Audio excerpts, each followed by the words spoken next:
O ideario de Castelao e a actividade política del derivada lévano ao exilio en Buenos Aires, onde morre en 1950. Hoxe, os seus restos mortais están depositados no Panteón de Galegos Ilustres en San Domingos de Bonaval.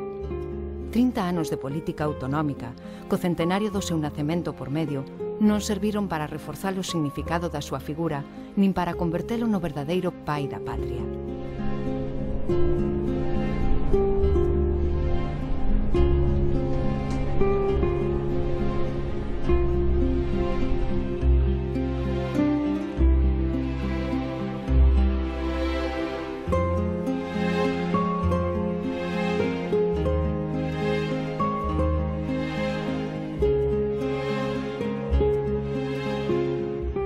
Dedicarei este capítulo aos elementos que produciron a guerra civil.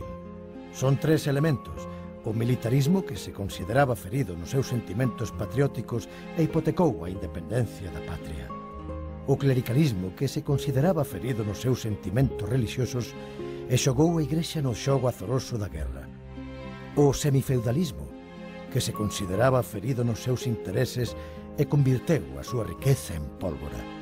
Eles representaban o orgullo, a soberba e a vaidade, é dicir, o máis vello, máis negro e máis podre da España centralista.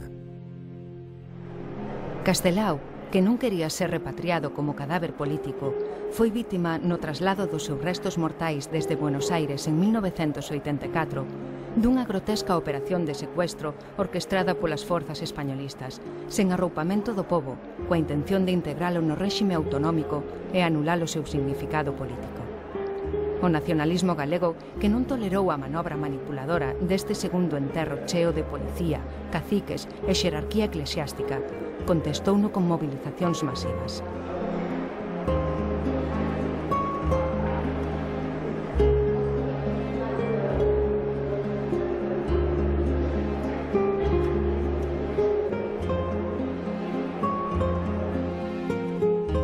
O peor desterro é o que se sofre na propia patria privada de liberdade.